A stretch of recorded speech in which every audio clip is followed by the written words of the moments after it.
their plans in terms of budgets were thrown off. They did their best. They were working hard on the recovery. Then 24th of February came. And everything that they had done in terms of putting us back on the recovery also got affected. We saw that with the crisis, energy prices skyrocketed. It affected food prices.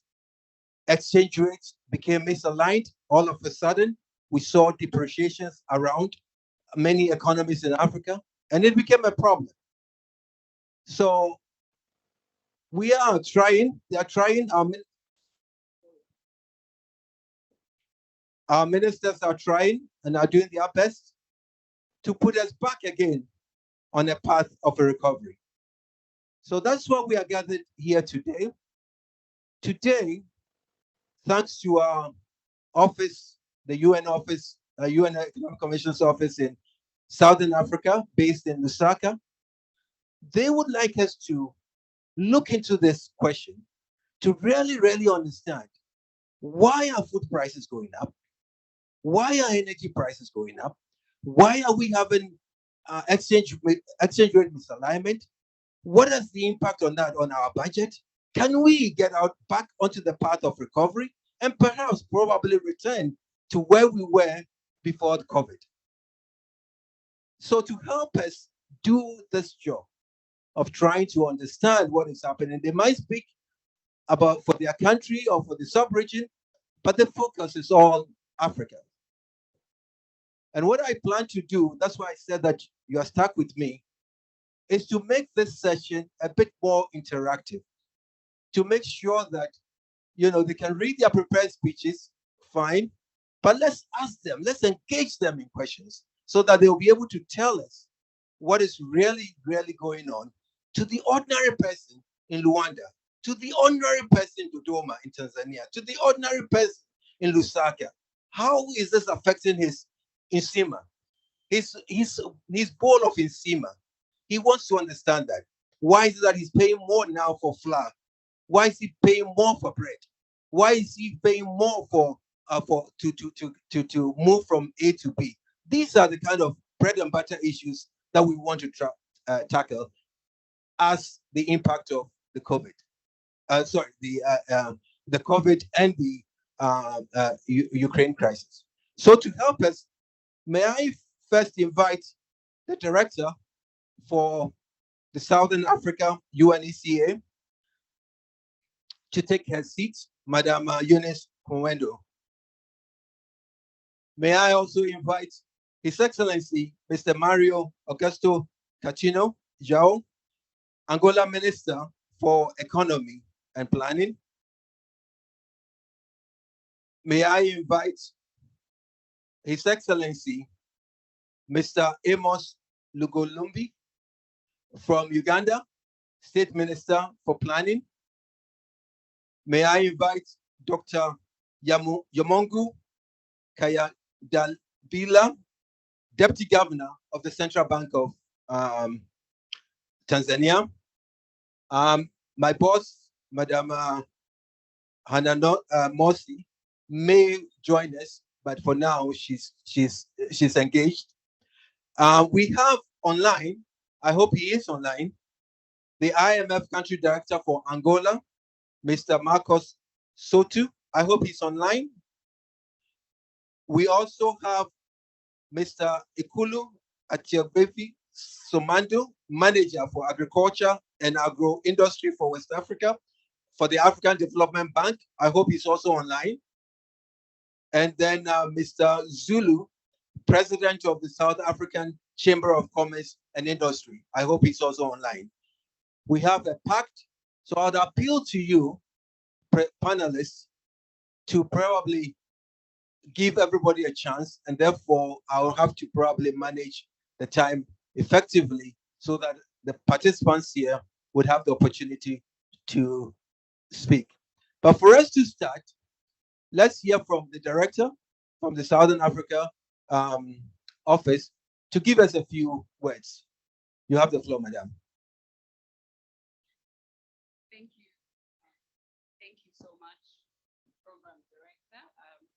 remarks and also for welcoming us this afternoon to this session. Before I can share my remarks, though, let me just recognize the excellencies that are on the podium. Honorable Mr. Mario Gasto Caetano Joao, Minister of Economy and Planning of the Republic of Angola. Honorable Minister Amos Lugolobi, Minister of State of Finance, Planning and Economic Development of Uganda. The Deputy Governor of the Central Bank of Tanzania, Dr. Yamungu Kaya Davila. The United Nations Resident Coordinator of the Republic of Angola. I can see her online, Ms. Zahira Birani. The IMF Director in Angola, as well, Mr. Sauto Marcos Vieti, Mr. Nto Tulu. I still can't pronounce your name, hopefully I will get it. But pleasure to have you as well join us this afternoon. And of course, distinguished ladies, gentlemen, colleagues that are in the room, really welcome and a pleasure for me to have you and welcome you to this event.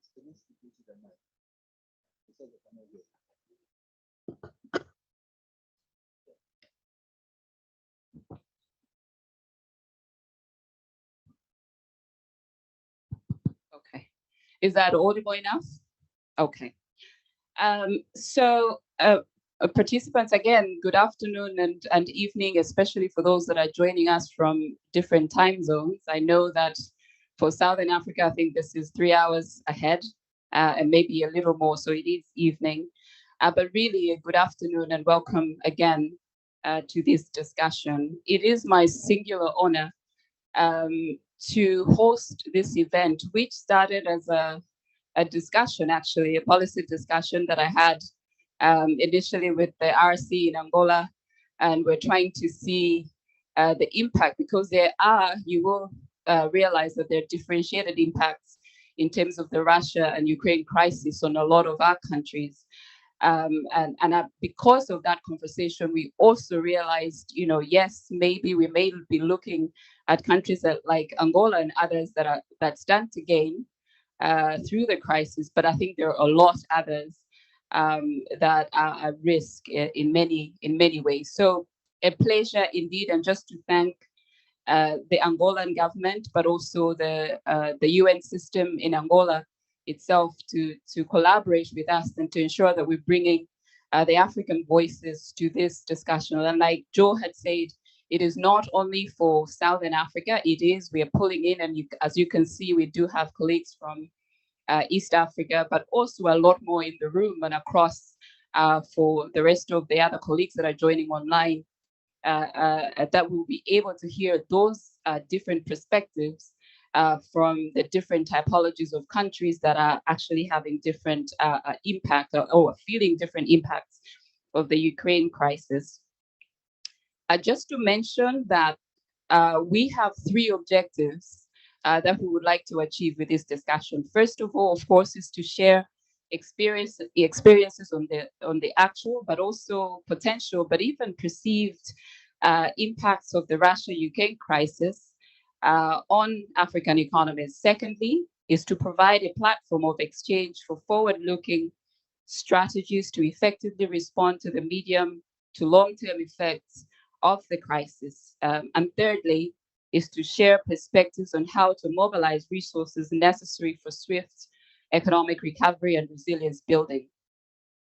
Excellencies, ladies, gentlemen, and colleagues, as you're already aware, African economies have been severely hit by the economic consequences of COVID-19, arising, of course, among other factors, extended lockdowns, reduced economic activity, and global supply chains that have had far-reaching implications on our economies. Southern Africa contracted the most, by the way, out of all the 5 subregions of Africa. According to estimates from the African Development Bank, Southern Africa alone contracted as much as 6.3% in 2020, and this is combined, versus 2.1% recession for the rest of Africa.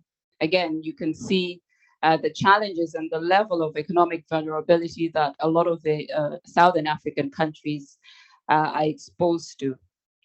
So although we did have optimism in terms of recovery in 2022, again, according to the IMF and the World Bank estimates, I think the Russia and Ukraine crisis quickly dispels that for the sub-region, but also for Africa as a whole. The conflict between Russia and Ukraine is already triggering further shocks in the global economy, and this is seen through inflationary pressures in food and commodity prices that's threatening global stability. And I think we can already see this. I think whether it is Pakistan or Sri Lanka, one of those that you can already see the impact that countries are facing, and a lot of the social unrest that we're seeing, it has started reverberating across the globe. While some countries stand to benefit from the price increases, especially those countries that are producers of commodities like oil, gold, and palladium, and other value minerals, net importers of wheat, cereals, edible oils, and fertilizers, to mention a few, are unfortunately already exposed to inflation and food insecurity risks. The combined impact of COVID-19 and, of course, the Russia-Ukraine crisis are far-reaching and likely to lead to further liquidity pressures, which we all have been grappling with over the past 2 years because of COVID-19.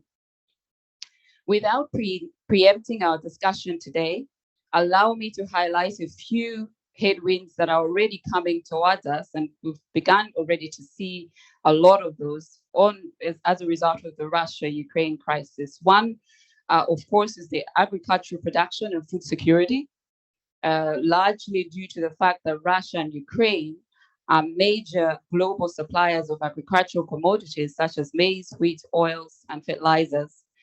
The two countries combined provide 30% of the world's wheat and barley, but also supply nearly 1/5 of maize globally, and account for over half of the global market share in sunflower oil, among other commodities.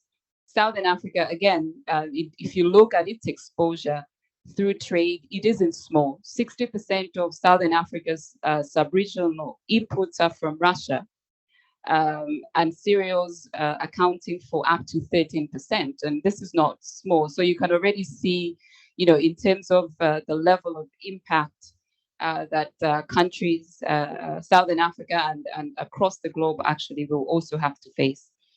But here is where we are presented with both a challenge, but also an opportunity. And I think that kind of detail we shouldn't lose sight of. If you look at the projections in terms of global demand or African demand of wheat and other products over the medium term, it's actually huge in metric tons, and which basically provides, it gives you a business case. We already have a ready demand and sustained demand here and ready market. Yes, give me 2 minutes, Joe. Which calls for investments in strategic industries and enhancement of intra-Africa trade. I will wrap up quickly more. I think there are a few, going again, because sometimes we focus a lot more on the challenges that we face. But like I said, I think we have to look at the other side of the coin, which is critical, and opportunities therefore. I've already mentioned, I think, opportunities to make sure that we can actually start investing as Africans, but also ensuring that we're enhancing trade amongst ourselves so that we are actually reducing the exposure to the risks that we're facing right now. As we discuss the impacts of the Russian-Ukraine crisis on our countries, I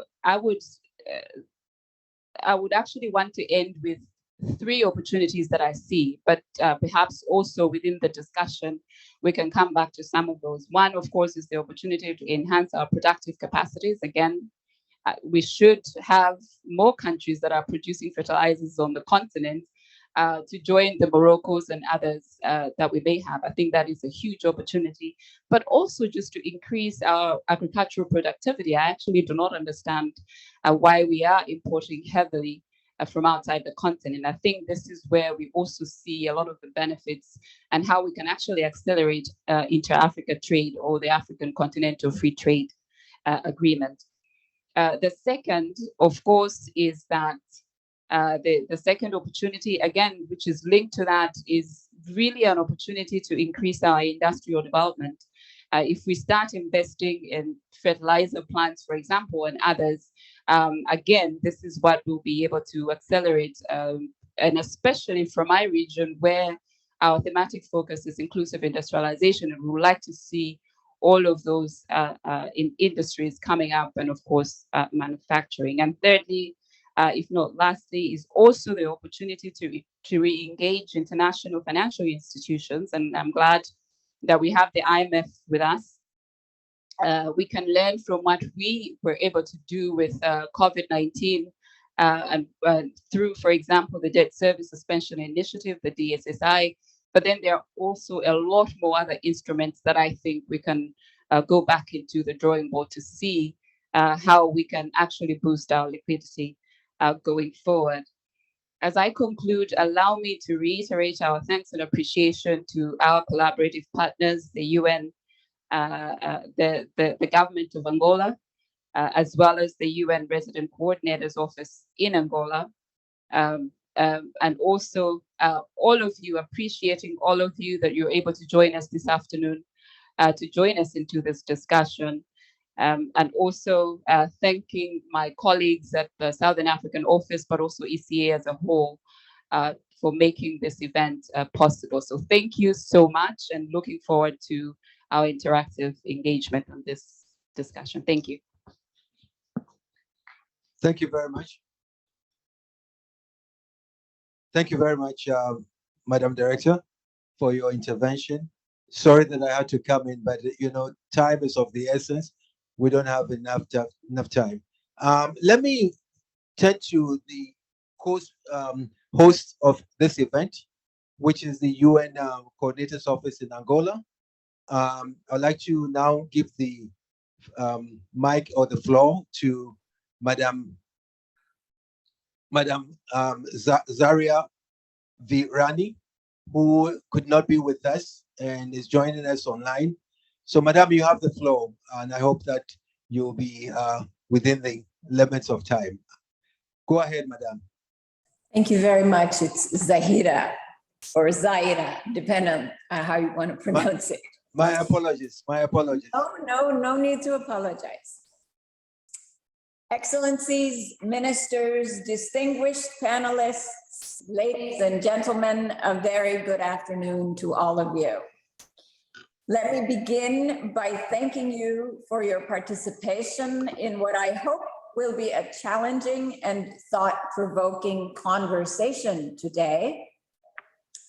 Let me also apologize for joining you through a screen and not in person. We have the President of the UN General Assembly here in Angola on a 4-day visit, so unfortunately I was unable to travel to Dakar. I am very pleased, however, that our Angolan delegation, led by my dear friend and brother, His Excellency Mario Caetano, Minister of Economy and Planning, was able to be there to lead this discussion. Ladies and gentlemen, we are at an inflection point in human history. The world as we know it is changing.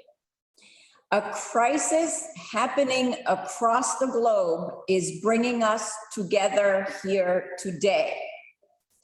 Bullets flying in Mariupol today will kill African children tomorrow. We live in a world that is both deeply interconnected and deeply divided at the same time. The war in Ukraine has not created a crisis of food insecurity, nor an energy crisis in Africa. It has, however, amplified existing problems and is forcing us to take on these challenges faster and more boldly than we have done before. Africa has the potential to come out of this crisis stronger, a phoenix from the ashes, as it were. We in Angola are leading this side event because Angola, like some other countries on the continent, is in a unique position of facing both challenges brought on by the war, but also opportunities. We propose that in our conversation today, we come together and explore how to use existing tools that we have, invent potential new ones, or accelerate those that are in the pipeline. The Continental Free Trade Agreement being a prime example of a tool that African countries can use to come out of this crisis stronger and more resilient together. Excellencies, ladies and gentlemen, yesterday we took the President of the General Assembly to the southern province of the country that has been hardest hit by the worst drought the country has seen in 40 years. Angola is grappling with food insecurity for nearly 5 million people, with 2 million suffering from malnutrition brought on as a result of the drought. The war in Ukraine is not helping us. During our trip to the south, we saw the Kafu Canal, a $140 million investment made by the government of Angola to divert water from the Cunene River to 3 provinces that suffer chronic droughts. The investment is one of the largest of its kind in Africa. It is an impressive attempt by the government of Angola to take advantage of the vast potential of agriculture and food production in this country. We also visited a community farmer field school along the canal, where UN agencies are working together with families displaced by the drought, climate refugees, if you will, to show them eco-agricultural production that can help feed families and provide an income.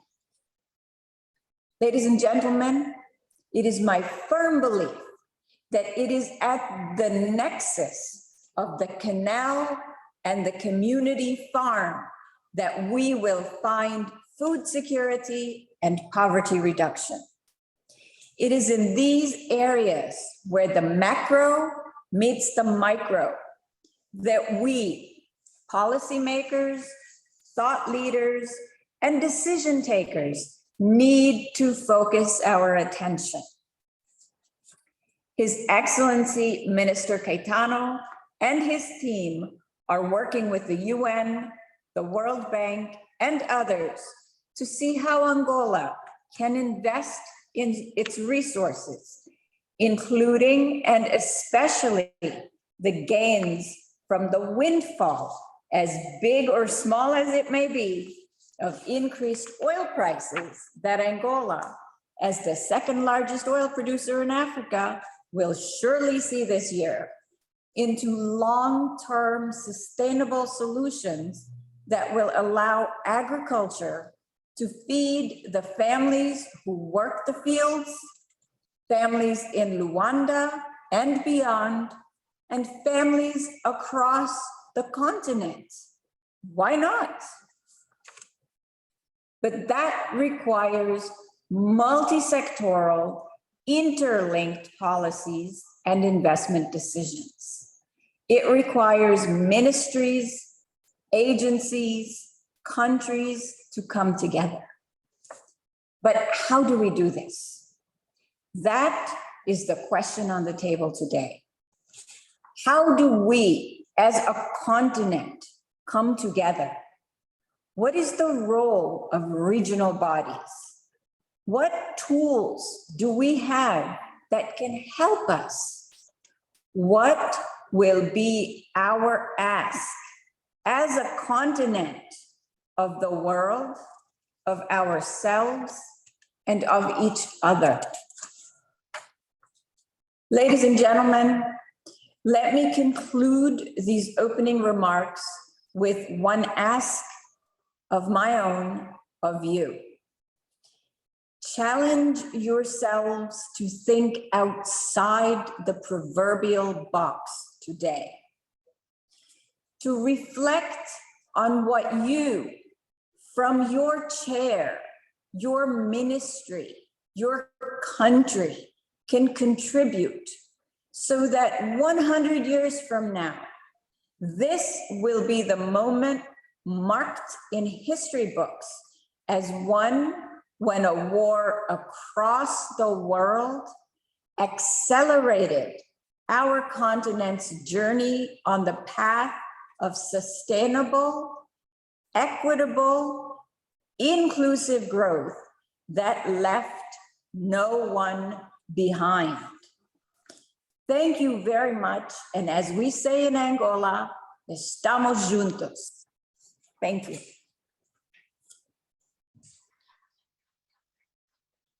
Let's give another round of applause to Madame Zahir.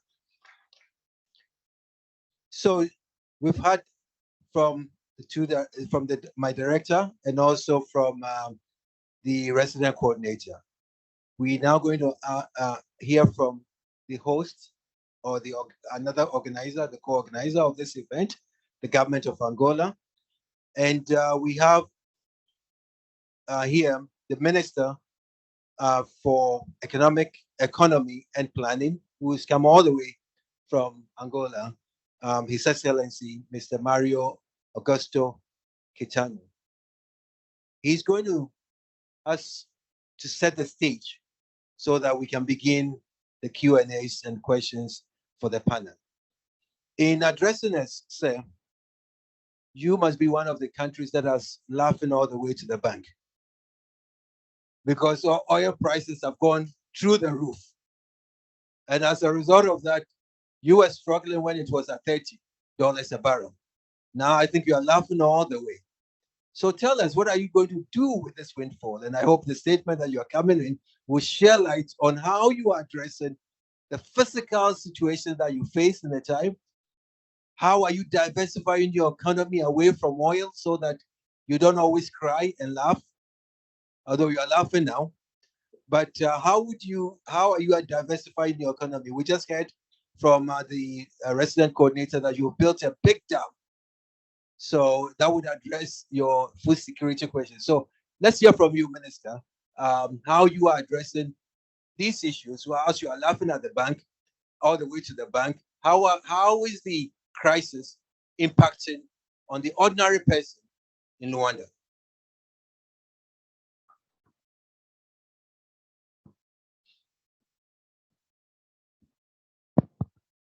Thank you very much. I'm gonna provide my speech in Portuguese. So if you may take your earphones. Okay. Excelências, senhores ministros, governadores, secretários de Estado, ministros de Estados, vice-ministros, residentes coordenadores, representantes residentes, minhas senhoras e meus senhores. É com elevada honra que aceitei esse convite para, em nome do governo de Angola, coordenar e participar neste evento paralelo da 54ª sessão da Conferência da Comissão Econômica das Nações Unidas para a África, dos ministros africanos para finanças, planeamento e Desenvolvimento Econômico, subordinado ao tema Impacto da Crise da Ucrânia no Desenvolvimento e Financiamento em África. Antes de mais, gostaria de aproveitar a oportunidade para felicitar todos aqueles que ativamente contribuíram para que este evento hoje pudesse ocorrer, assim como reiterar os nossos agradecimentos às Nações Unidas, particularmente à nossa irmã e coordenadora residente Zahira Virane, pelo apoio que tem prestado ao governo de Angola nos mais diversos domínios no seu processo de desenvolvimento. Excelências, minhas senhoras e meus senhores, depois do mundo ter sido assolado pela pandemia da Covid-19, que deixou cicatrizes econômicas e sociais profundas, levando milhares de pessoas ao desemprego e exacerbando a pobreza extrema, hoje o mundo é novamente confrontado por questões de natureza geopolíticas decorrentes do conflito entre a Rússia e a Ucrânia. Este conflito tem desestabilizado os mercados globais de commodities, principalmente alimentares e energéticas, ao provocar o aumento dos seus respectivos preços. O aumento dos preços das matérias-primas já começa a ter efeitos sobre as contas fiscais e externas dos países africanos, em particular os da África subsaariana, ao mesmo tempo que começa a ameaçar a segurança alimentar das populações mais vulneráveis e potenciais tensões sociais, particularmente nas regiões frágeis e afetadas por conflitos. Esta tensão geopolítica poderá igualmente afetar substancialmente as condições globais de financiamento, devido ao aumento das incertezas, levando a maioria dos países africanos a enfrentar um maior custo na obtenção de empréstimos junto dos mercados financeiros internacionais.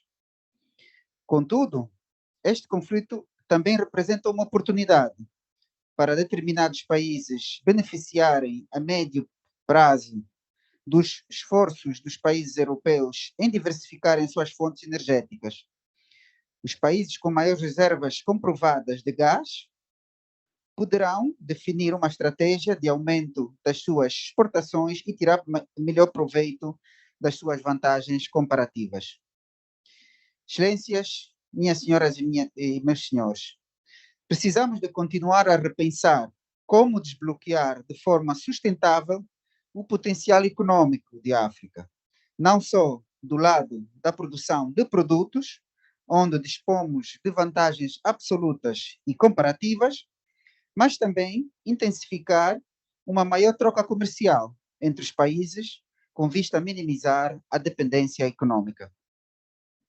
Neste sentido, Angola, em 2018, iniciou um amplo programa de reformas econômicas e financeiras, visando a construção de uma economia de mercado dinâmica e eficiente, com as finanças públicas controladas e sustentáveis, criando condições para um crescimento econômico do país com bases bem sustentadas, permitindo assim o aumento de empregos e melhoria do bem-estar das populações.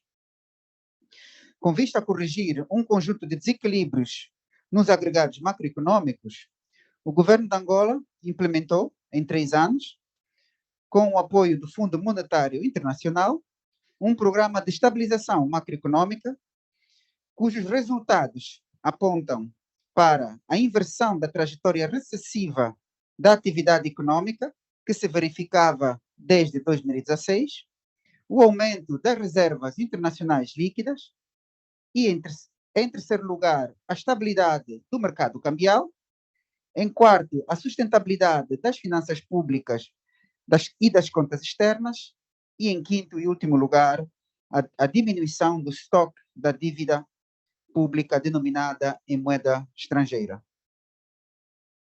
Este programa, com o FMI, permitiu o equilíbrio das contas fiscais, redução da dívida pública, a melhoria do saldo da conta corrente da balança de pagamentos, a estabilização do mercado cambial através da adoção do regime cambial flexível, tendo resultado na inversão da trajetória recessiva da atividade econômica para um crescimento de 0,7% em 2021, depois de 5 anos consecutivos de recessão e prevendo um crescimento econômico de 2,7% em 2022.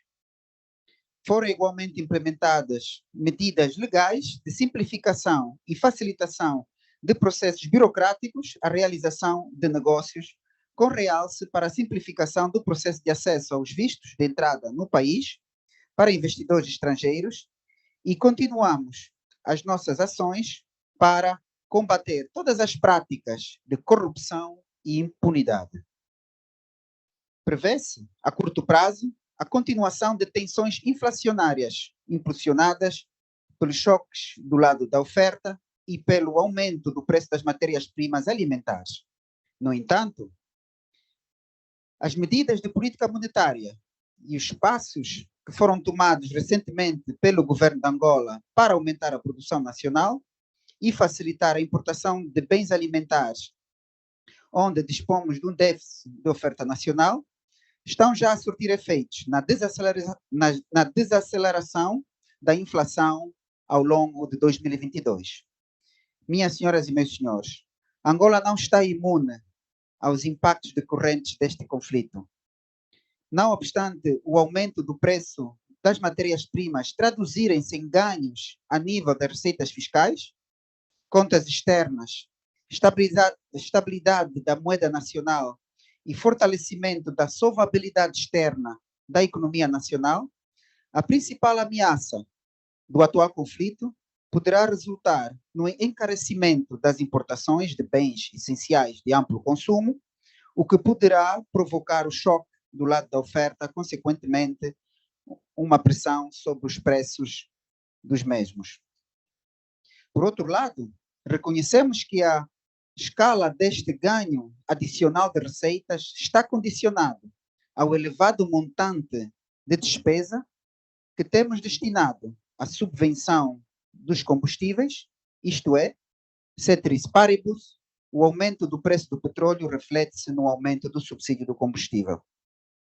O eventual excedente de receitas que deverão servir para a constituição de reservas e redução das necessidades de financiamento, principalmente no mercado doméstico, para facilitar o atendimento dos bancos comerciais nacionais ao setor privado e a aceleração da amortização da dívida, assim como pretendemos investir no fortalecimento do capital humano e capacidades produtivas necessárias para uma gestão resiliente, competitiva e mais diversificada.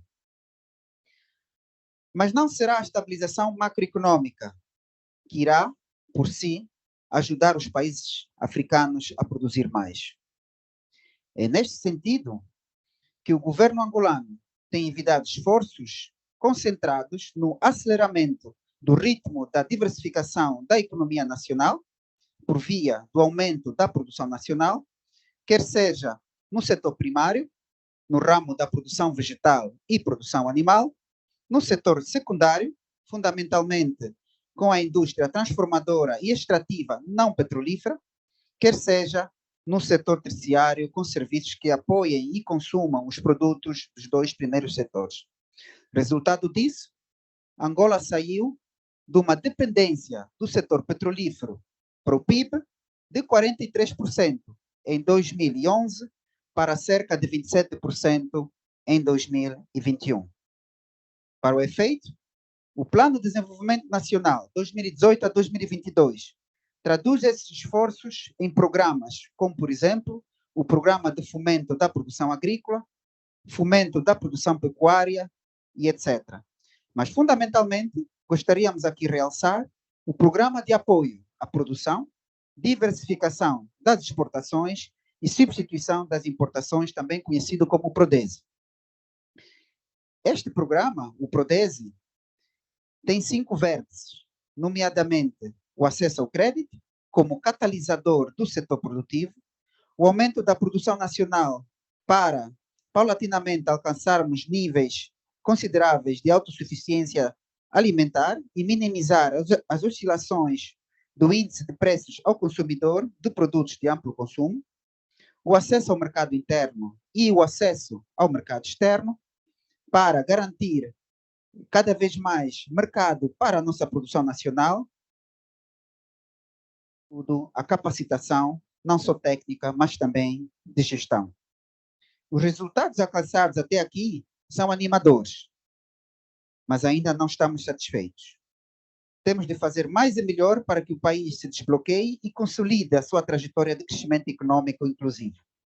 Por outro lado, a economia informal em Angola garante a subsistência de 73% da população economicamente ativa. Estima-se que tenha um peso de 60% no nosso produto interno bruto, o que representa um movimento anual de cerca de 64 mil milhões de dólares. Diante deste, e na expectativa de, por um lado, assegurar essa cifra da população à empregabilidade formal e, por outro lado, incluir no mercado formal os fluxos financeiros gerados pela informalidade nos esforços da inclusão financeira, o governo angolano, ao abrigo do programa de reconversão da economia informal, lançou uma campanha massiva de registro e formalização da ocupação informal no país, com o apoio da União Europeia e o PNUD. Até a data, foram já registrados para formalização mais de 200 mil operadores econômicos e formalizados mais de 155 mil operadores. É nossa pretensão atingir os 200 mil operadores formalizados até finais de 2022 e estamos confiantes que poderemos atingir esta meta.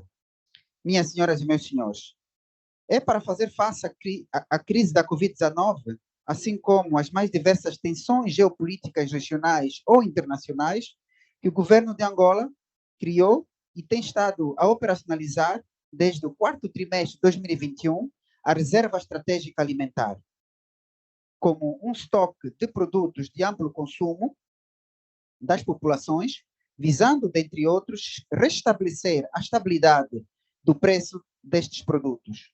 Em consequência disto, assim como do aumento da produção nacional e de todos os outros produtos da cadeia do agronegócio, a inflação mensal tem estado a baixar nos últimos 4 meses, posicionando-se assim em 1,12% em abril do ano em curso. Na sua primeira fase, a curto prazo, a Reserva Estratégica Alimentar importou produtos primários e transformados de vários mercados internacionais, sendo que, a médio e longo prazo, a Reserva Estratégica Alimentar deverá funcionar fundamentalmente como um mecanismo de fomento da produção nacional, na medida em que irá proporcionar a compra da produção nacional para a criação de estoque e, desta forma, reduzir a dependência nos mercados externos. Com este exercício de diversificação da nossa economia, a República de Angola, ciente do potencial econômico dos nossos Estados, acredita que a cooperação econômica que pretendemos construir impulsionará a transferência e a partilha de conhecimento nos diversos setores da atividade econômica, restabelecerá os mecanismos de cooperação nos mais diversos domínios, proporcionará maior aproximação entre os seus atores e os seus respectivos países, agregando benefícios concretos aos demais. O conjunto dos nossos países tem um enorme potencial econômico, industrial, agropecuário, pesqueiro e turístico invejável, e em muitos casos ainda por explorar, o que deve ser alvo da nossa atenção para transformar o potencial em riqueza real, visto que podemos ser uma força econômica relevante a nível mundial se trabalharmos bem e em conjunto. Assim, estamos também convictos que a implementação da Zona Continental Africana de Livre Comércio, assim como a consolidação das mais diversas zonas de livre comércio já existentes no continente, reduz a dependência de mercados fora da região, o que irá contribuir para a realização de políticas sociais e macroeconômicas direcionadas à equidade do gênero, empoderamento da mulher, maior intervenção da juventude no espaço regional, através do intercâmbio político e cultural, bem como a partilha de boas práticas, cooperação vantajosa para as partes. Com estas breves palavras, termino saudando calorosamente todos os participantes que participam presencial ou remotamente neste magno evento, que deverá ajudar-nos a encontrar em conjunto medidas de curto, mas também de médio e longo prazo, para tornar as nossas economias resilientes a choques externos, garantindo a segurança alimentar e, consequentemente, reforçar a nossa soberania dos Estados. Gostaria de agradecer profundamente por estarmos aqui. Muito obrigado.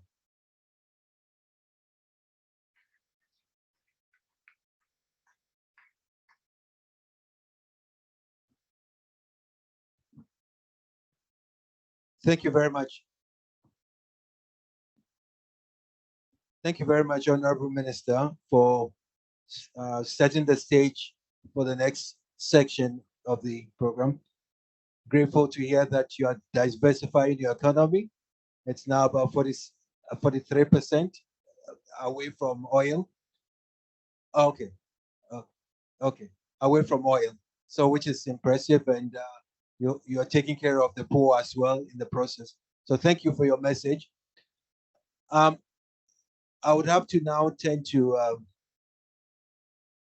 Sorry, you want to correct something?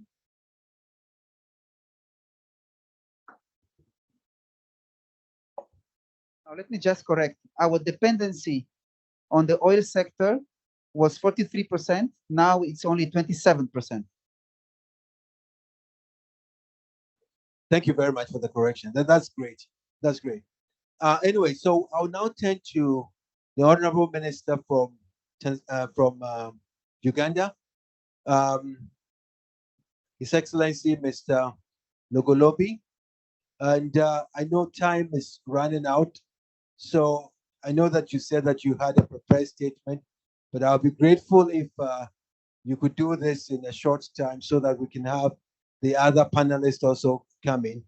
But in addressing your question, could you probably tell us how Uganda is responding to the crisis, how it is dealing with investments, trade, and also how is it handling the poor who are feeling the brunt in the matoka.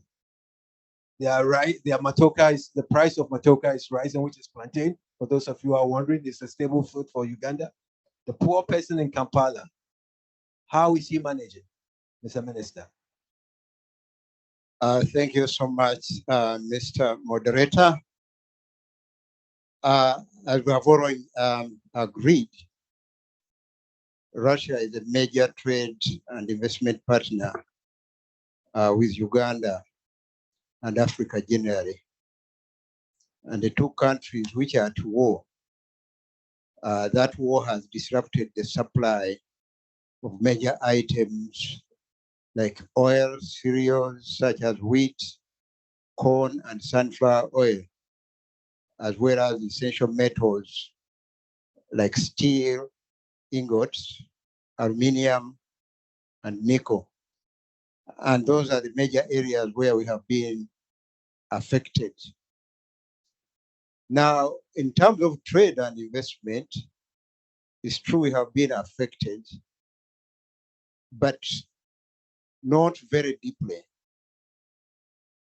We have been importing wheat flour from Ukraine and Russia,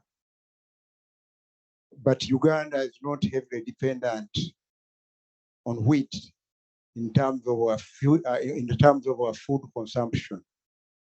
As you have indicated, we have a lot of banana. In fact, for most of you, when we talk about banana, you know this sweet banana. In Uganda, we have a special type of banana called matoke. Those of you who have been there, this is our major staple crop that we consume. So the lack of wheat does not necessarily mean that we starve in Uganda. We produce a lot of banana, we produce a lot of maize, we produce a lot of cassava, we produce a lot of potato. You know, we are actually a net producer of food. In fact, we supply food to many of our neighbors. But at the same time, the increasing prices of essential goods and services, the ones that I've mentioned, particularly cooking oil, diesel and petroleum, the price of laundry, bar soap. We do not import soap, and we don't import cooking oil, but we import the raw material for producing refined crude oil and for producing bar soap. Now, the prices of these items has gone up, and according to the information from the Uganda Bureau of Statistics, cooking oil had registered the highest rise in prices by 21%. The price of laundry soap has also increased by 20%. And what we are doing as a country, because we have been producing some crude palm oil only to a level of about 20%, we are immediately embarking on planting more palm trees and planting more sunflower and more edible oil seeds to address the crisis, at least in the medium term. But we also note that the consumer price index in February increased to 3.2% from 2.7% in January 2022. But our inflation still remains within target. Our inflation target is 5%, and probably still the lowest in the region. But we have not yet hit the 5% mark. And this has been so because we have not seen major inflation in terms of food prices. And you know, in terms of the goods that comprise what would cause inflation, food carries a heavier weight than many of these other items. So as long as we keep the prices of food in control, then headline inflation generally remains within control. We have experienced a decline in our coffee exports to the two countries. In fact, Uganda experienced a decline in our total coffee exports to Russia from 2,914 60-kilogram bags to 640 60-kilogram bags in March 2022. But we are not scared because the coffee market today is doing very well following a crisis in Brazil. So we have so many other countries that are looking for coffee. In fact, our exchange rate has been stable largely because we're enjoying a coffee boom during this season.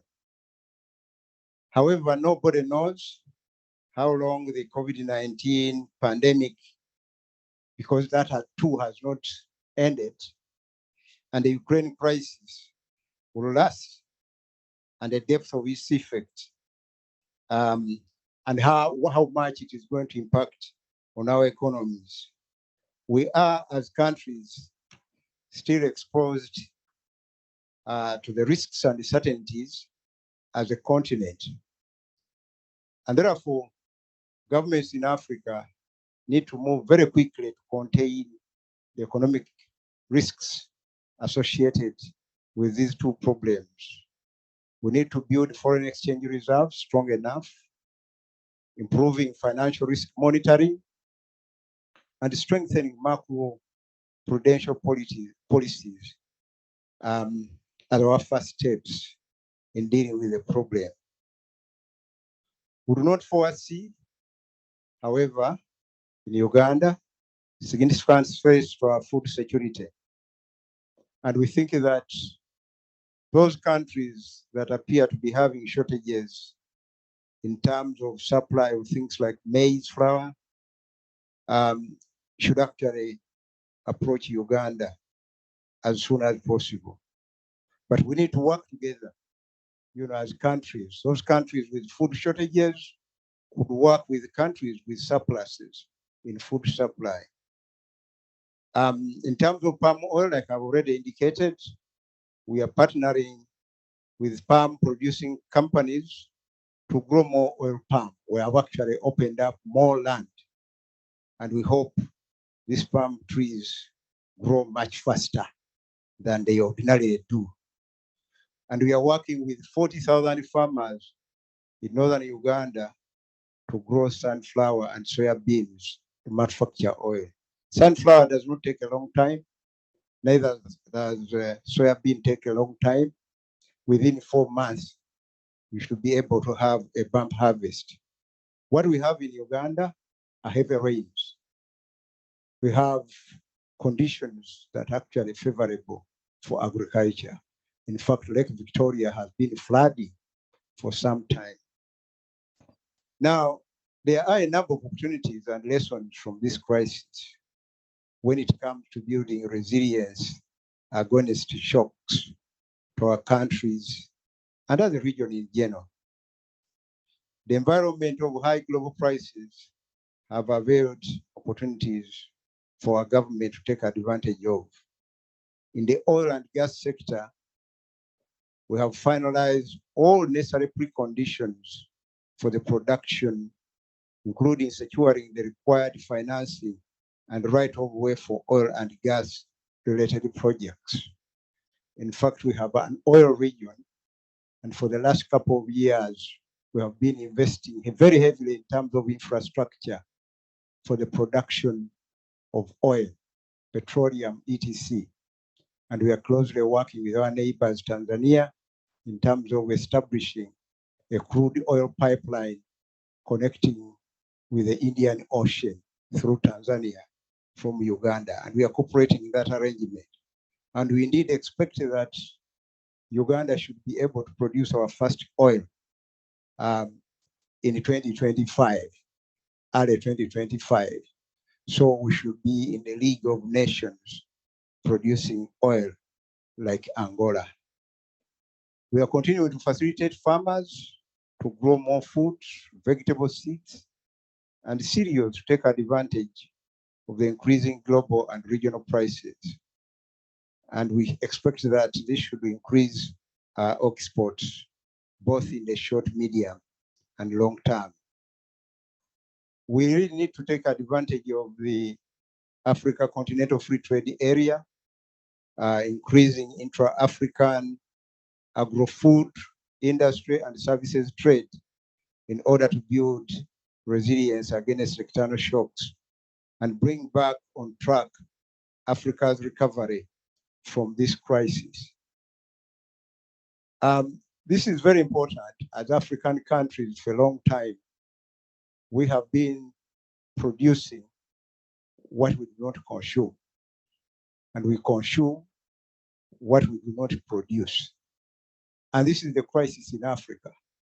We produce coffee, Tanzania produces coffee, Ethiopia coffee, so we have nowhere to sell coffee in Africa. We export that coffee in the Western countries, who in turn export back that coffee to us in a processed form. And after, I think this is where we really need to wake up and find mechanisms for processing this coffee into instant coffee. And the same goes for so many other commodities that we have hitherto been importing from the West and from Asia. A number of these items exist. We just need to sit on the table and work together. In fact, we have gone a long way as the African Union to create agencies like the Africa Union Development Agency, AUDA, NEPAD. So the institutional arrangements are already in place. And we should really need to leverage these ones to make sure that they help us to coordinate efforts in identifying where individual countries are good at. If we are good at coffee, someone else is good at something else. So through such arrangements, we should produce, export to one another, and in doing so, we should be able to build resilience for our nations. Our tax bases will widen, our GDP will grow, we shall create jobs for our people, and we shall be competitive globally. And we shall reduce our level of dependency on donors. In fact, in Uganda, for us to be able to establish the infrastructure that we have developed over the years, we have borrowed quite heavily. And we have a debt stock that has been there and rolling over the years, and it continues to be a big burden, therefore creating a problem for what we call discretionary resources for our expenditure. So we need to fix these problems by trading amongst us. We know very well that our friends create unnecessary barriers, non-tariff barriers, even where it is not justified at all, you know. So because of that unfair trade relationship, we need to strongly move that we work closely together, not to gloss over the issues, talk about it, and we leave it there. I really think that that is going to be the solution for Africa in terms of going forward and dealing with the crises like the ones that I've just been talking about. Mr. Minister, can I give you just a minute to wrap up? Because there are 4 others waiting to speak and we have less time. I'm so sorry to do this. In fact, I was coming to conclude my presentation. Therefore, Mr. Moderator and the listeners out there. Sorry that I've thrown you off. No, I'm still on target. Okay. Well, if it was not for the time, I had actually presented here a number of interventions. They are in writing. I'll leave this behind with you. But as a country, we are trying to think aloud on a number of interventions, including the focus on agro-industrialization. We strongly need to create linkages, very strong linkages and synergies between the agriculture, which we are doing quite well, with industrialization and the markets generally. I think with those remarks, let me stop there. Thank you so much. Thank you so much. Thank you so much. Round of applause for Mr. Thank you so much. And again, I apologize for taking off your path, but you know, time is of the essence.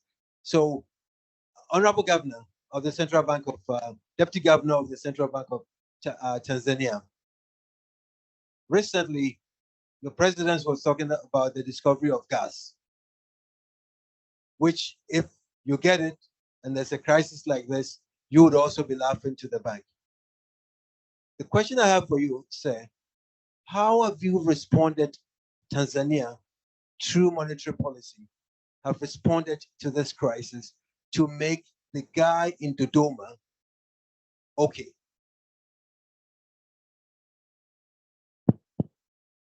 Oh, thank you very much, moderator, and thank you again for inviting us, at least to, you know, to. Can you stay within 3 minutes, Mr.? Can you stay within 3 minutes? Yes, I'll do it. Thank you so much. Yeah. So, thank you so much. So I will just go direct because our story is not that different from, you know, from what others have said. I think for us, the impact, you know, has been through the oil. Yeah. So the fuel has gone up. We used to have, you know, like our benchmark in Tanzania, a liter of petrol will go, you know, maybe at a maximum of $1 or 0.8 of a dollar. So now it's close to, you know, 1.3, you know, close to going to $1.4. So our immediate reaction to this, maybe you have seen this in the media. Her Excellency, Madam Suluhu Hassan has just announced maybe you can call it a modest, subsidy, at least to cushion, to lessen, the impact of the prices. Yeah. So for this, for this May, and then I think a more, a concrete subsidy, more significant, I think will start, when we start a new financial year in 1st July. So coming to what as the central bank we are doing, as you know, our, basic, our underlying, function is to make sure that inflation is low, is stable, is steady. So, again, like Honorable Minister from Uganda just said, our headline inflation is still within the target, 3 to 5. But you see, with the crisis, people are no longer, the common, people are no longer interested in the headline. There is headline inflation. Now they are interested in food inflation and the energy inflation. Yeah. So for us, energy inflation is now, close to, okay, it's 9.99%. So it's close to double digit. Food, okay, has risen to 6.6. I think these are the March figure. So at least we see the impact of oil, being elevated. You see in our economy. So that's why the government has approached, of course, IMF, for a facility, at least to, to again stabilize, of course, balance of pay.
Good evening, Mr. Elcon, Mr. Salto.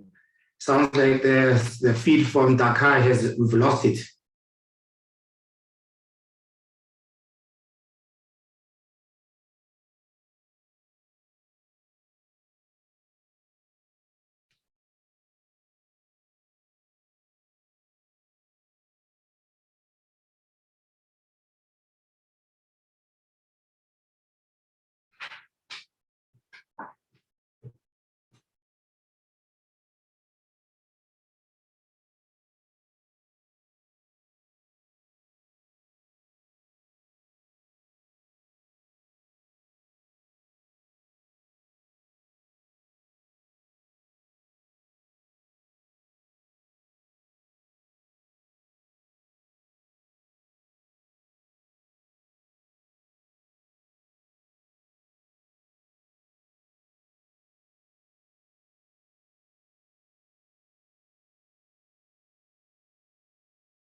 by formalizing their activity with an idea of precisely what they are doing, where they work, etc., etc. After that, of course, we are concerned about financial inclusion. So what we are doing is we are working with commercial banks, local commercial banks, to open accounts, and we even started to provide automatic payment POS, the automatic payment machines, so that they use these instruments to make transactions and, of course, increase the financial inclusion. Further down the road, we would like to use those POS machines to also help contribute to social security for them and also collect taxes. But this will be a second round. In the first round, we just want to formalize them and find specific taxes that they can afford. Okay. As far as the question on moving away from oil, no, we are not moving away from oil. The way we are diversifying is not by reducing the oil activity. The way we are diversifying is by increasing the non-oil sector. That's the way we are diversifying. Unfortunately, we don't have such abundant oil as Nigeria has. What we are doing is what is already proven, and we are producing oil. We came out of 1.7, 1.6 million barrels a day, and now we are around 1.1 million barrels a day. We are not reducing. This is what we have. The way we are diversifying is to increase the non-oil sector activity. And when it comes to matching supply and demand, actually we have in Angola different programs, different policies. The way we found to try to diversify our sources of food, because Angola used to be, for a very long time, a kind of a logistical center where we imported 90% of our consumption, even more than 90% of our consumption. So things came with the boat, through customs, and then distributed in different commercial platforms. We didn't have the local production of crops and livestock the way we have today. So we have I like to say we have now a new elephant in the room, which is the local production. And this is actually helping us to fight against the CPI, the consumer price index variation. And it's giving us also hope that is also a lot of people finding new jobs in the rural areas. And we are trying to match the supply and demand side by this new elephant in the room, with the local production and of course financing of those people that want to produce goods and services. I hope that I have.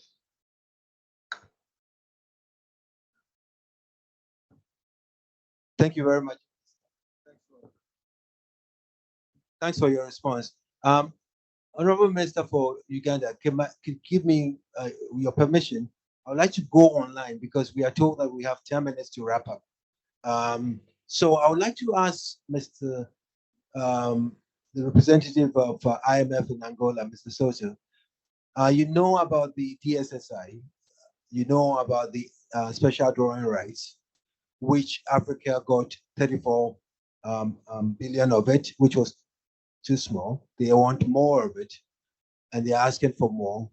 They're also asking for you to extend the DSSI, what are your thoughts on this, and how, I know we appreciate what the IMF has done for Africa, but what are your thoughts in terms of how can we build our economies to withstand future shocks, and related to the the requirement, the DSSI and the SDRs? Please, I'm sorry that I would have to give you 3 minutes because we have 3 others who are on standby to speak. I'm sorry about that. Please go ahead. Well, please, we cannot hear you. Could you unmute yourself? Technicians, can you help us? We cannot hear him.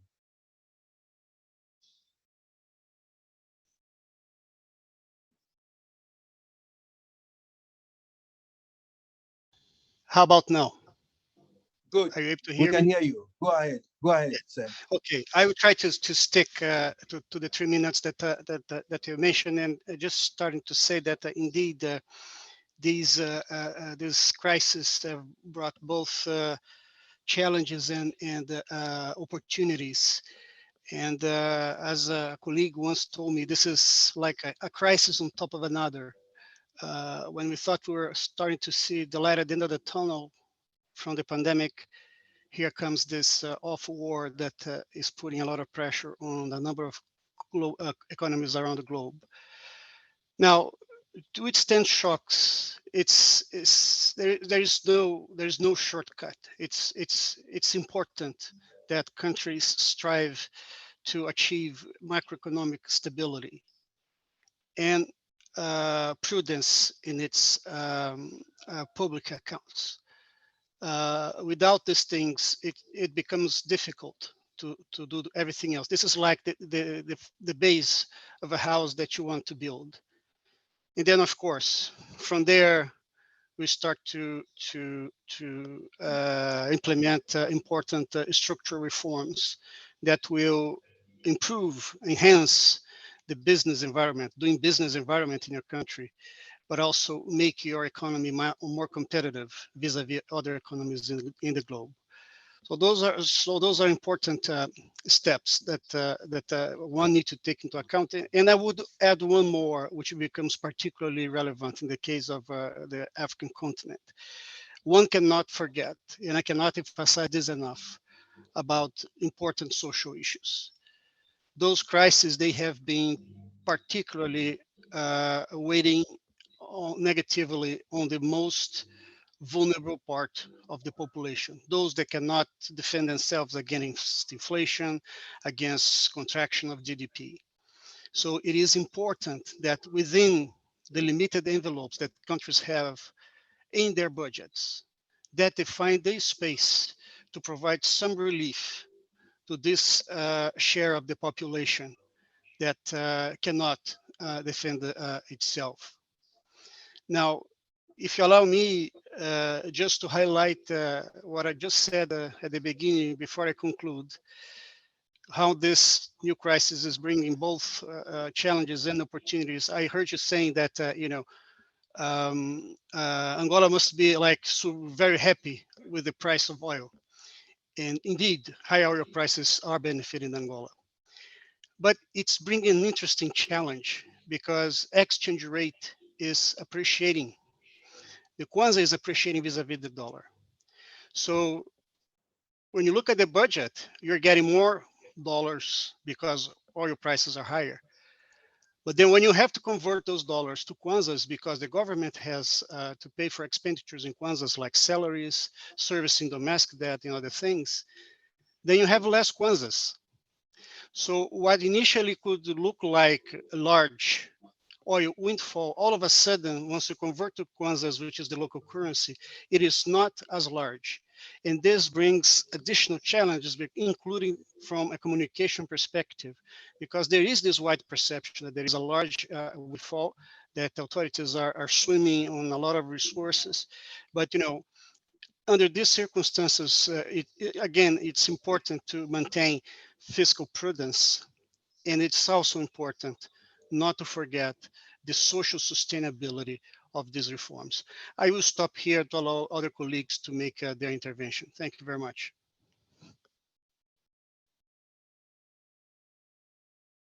So much. Thank you so much for your perspective in terms of the challenges of laughing to the bank and at the same time crying when you have to pay the local staff.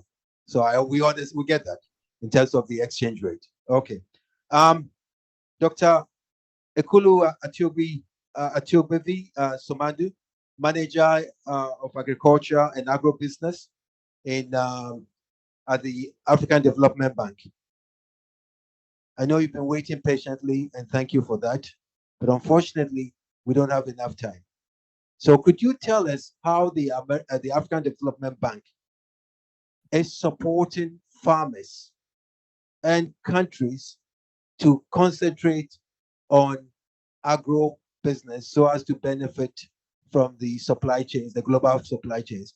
Please be brief. I'm so sorry, my brother, that I'll have to give you only 3 minutes. I'm sorry about that. Please go ahead. Good afternoon. Can you hear me? I'm connected via phone. Is it okay? We can hear you. We can hear you. Wonderful. Thank you. I'll make sure that I say even 1 minute for you. I'll make sure that I do that. And let me tell you that the African Development Bank Group is actually used to address food crisis in Africa. You have this comparative advantage, especially with the 2008 food crisis and also the COVID-related food crisis we had a few years back. Now, on the basis of this experience, the bank group has developed what we call the African Emergency Food Production facility of $1.5 billion US. And the objective actually is to increase food production, ramp up production on the continent by 37.5 million tons over the next 2 years. That means this year and next year, 2023. This increase in production will actually come to meet the estimated shortfall of 30 million metric tons of grains and oil seeds imported from Russia and Ukraine. As you all know, that many African countries are significant importers of food from Ukraine and Russia. And it's not only limited to food, to grain, but also the fertilizer supply, the gap of 2 million tons fertilizer gap that need to be bridged actually. Then this facility of 1.5 billion will then not only raise food production in the short term, making sure that we intensify production by getting fertilizer and seeds of variety that are climate change resilient. But also another major component of this facility is to ensure that we finance immediate fertilizer needs in the regional member countries. That is, for example, financing the trade finance, credits, guarantees for the large fertilizer importers, suppliers, wholesalers, and ensuring that then we make it affordable to the smallholder farmers. Next week, the bank is convening a meeting of the major fertilizer manufacturer, actually to ensure that fertilizer is made available to the RMC, the regional member countries of the bank. A third commitment of this facility is related to policy, actually. How do we make sure that within this framework, we address any bottlenecks that generally prevent fertilizer to be readily accessible and affordable to smallholder farmers? That is, for example, making sure that we have fertilizer that becomes a priority commodity for clearance at ports, and also facilitation through transport corridors for locked countries that have not access to ports. Also making sure that you have what we call the small sort of smart subsidies to farmers to make fertilizer and seed of improved variety available, and also emphasize the use of technology, ICT technologies, to ensure that the fertilizer go to the right beneficiaries, and using the services of what we call the business service providers to ensure in a transparent way and inclusive way. That's in a summary, a very nutshell what I can tell you about what the bank is doing to address this food crisis, the looming food crisis as a result of the crisis in Ukraine. Thank you.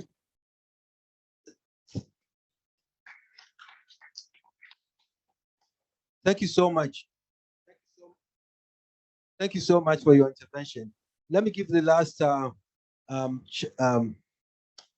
person, but definitely not the least, Mr. Mithu Zulu. Tell us, as the president of the Chamber of Commerce of South Africa, what are the private sector saying? Your clients, your members, are they complaining? Are they banging on your door? What are they saying? What kind of intervention are they seeking for in this crisis? Thank you, 3 minutes. I'm sorry. Thank you, moderator. Yes, this is big conversations. We can't do it well and do justice within 3 minutes. But you are correct. We as the South African Chamber of Commerce represent the largest business formation in South Africa. And it is our members who ultimately bear the brunt of a crisis such as this. And we had worked hard to really protect the economy from the impact of COVID-19. And as we thought we were coming out of it, the Ukraine war has put us back somewhat. I think the issue of members that belong to chambers of commerce and other business formation is how do we take crises such as this and really start molding economic diplomacy that are in favor of South African businesses? Because we think that these opportunities this crisis should give us opportunities to start evaluating what is the role of organized business formation, what's the role of SMEs, and what's the role of private sector innovators in shaping economic policy in a way that governments are more responsive, and also that we are able to influence greater multilateral bodies such as the UN and the AU. Because it's one thing to have state policy and have a state architecture, but if the economic players such as the SMEs, all the innovation that comes from private sector and private capital is not harnessed in a way that is a meaningful contributor, we will always be on the receiving end, because we wait until the crisis is full blown and we see the impact on business is this. But what we want to register to this conversation, and we are hoping to take it further with UNECA, is how do we support private sector and private players and private entrepreneurs to be in the forefront of influencing economic policy, so that we are able to preempt the impact of crises on private businesses, but also to have a more structured voice in UNECA and AU of driving economic policy and really redefining and providing a balanced economic policy environment and economic diplomacy environment, so that we are able to have stronger and united views and understanding of how government should form policy and how private sector should respond. So ultimately, you need a greater relationship between business and entrepreneurs and economic policymakers in government. Thank you. We can talk more about it, but we are out of town. We will make another opportunity with UNECA to engage further on the role of the private sector. Thank you, sir.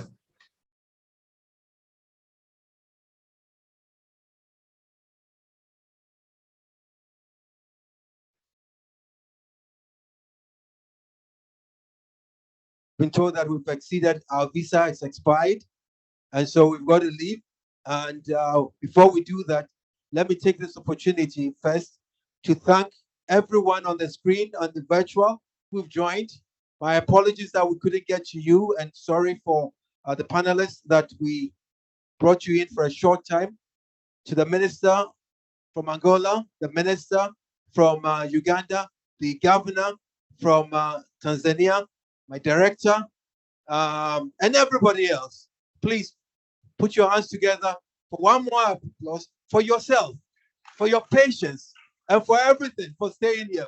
Let's thank the translators, the interpreters who are online. And please give one more applause for myself too. Thank you so much. Thank you so much.